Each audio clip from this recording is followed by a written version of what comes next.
Umar bin Khattab, Pak. Bapak tahu bagaimana Nabi ketika menjelaskan dan memberikan testimoni tentang Umar bin Khattab?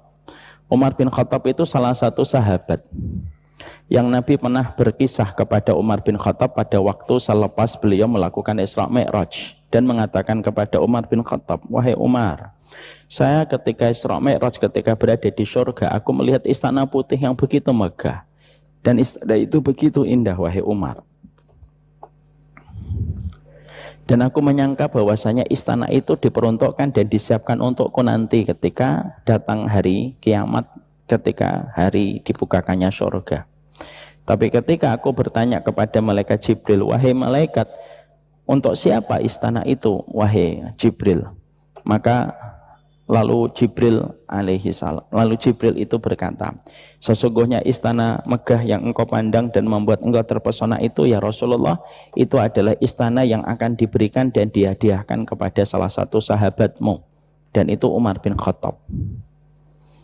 Terus Rasulullah itu berkata, alangkah indahnya istana yang kamu miliki, wahai Umar. Sampai Umar itu merasa malu dengan Nabi ketika Nabi menceritakan tentang istana yang dibangunkan Allah untuk Umar bin Khattab, padahal Umar bin Khattab masih dalam kondisi hidup.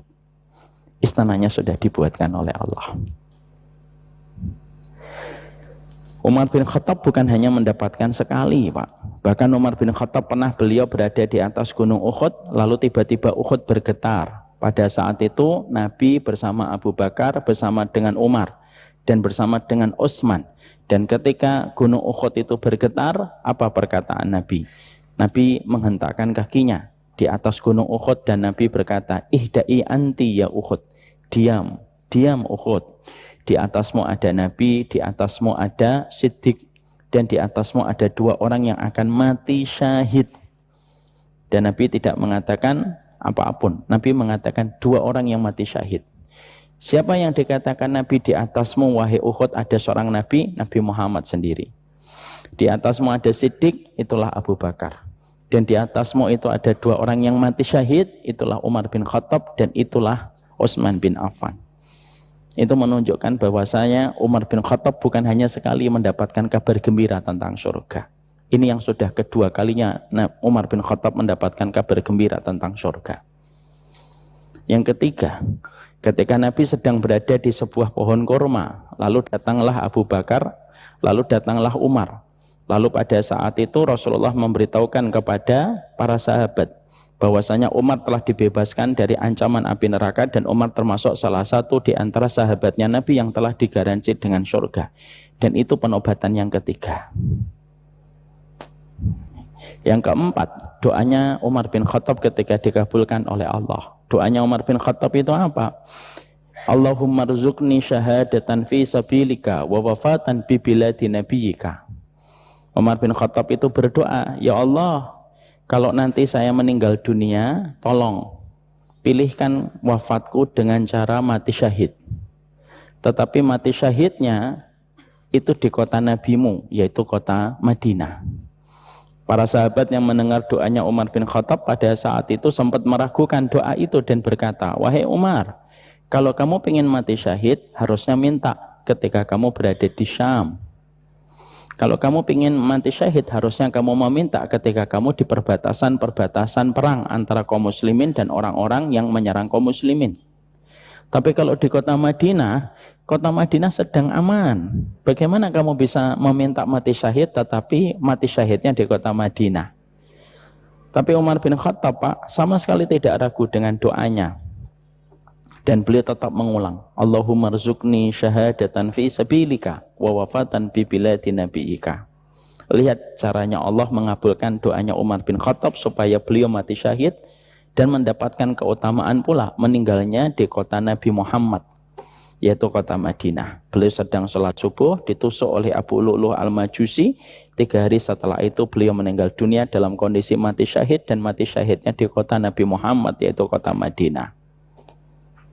Ini menunjukkan Umar bin Khattab sebesar itulah bagaimana beliau diamankan dari neraka dan dipastikan dan digaransi beliau memasuki surga. Tapi perhatikan bahwasanya ketika Umar bin Khattab telah dipastikan sebagai penghuni surga, apa yang muncul pada dirinya Umar bin Khattab? Beliau merasa tidak aman dari api neraka. Makanya salah satu sahabat yang paling banyak nangis dan tangisan itu membekas kepada fisiknya orang tersebut itu Umar bin Khattab, Pak. Makanya kalau kita menjumpai bagaimana para ulama menjelaskan fisiknya Umar bin Khattab itu tinggi besar, badannya tegap. Salah satu ciri yang sangat identik dengan ciri yang ada pada Umar bin Khattab yang tidak ada pada sahabat lain. Apa ciri identik yang ada pada Umar bin Khattab yang tidak ada pada ciri sahabat yang lain?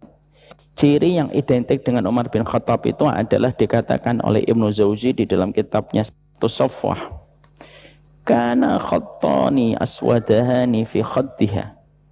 Sesungguhnya kalau kamu pengen melihat Umar bin Khattab, ada yang identik khasnya Umar bin Khattab. Umar bin Khattab itu di bawah matanya ada garis menghitam, Pak. Garis menghitam itu ke bawah sampai ke dagu. Dan itu polanya itu memiliki track, memiliki rel. Hitamnya itu sepanjang pipinya sampai ke dagu.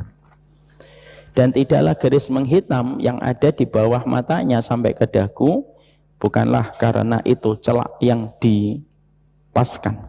Itu bukan juga karena jerawat batu yang tidak sembuh.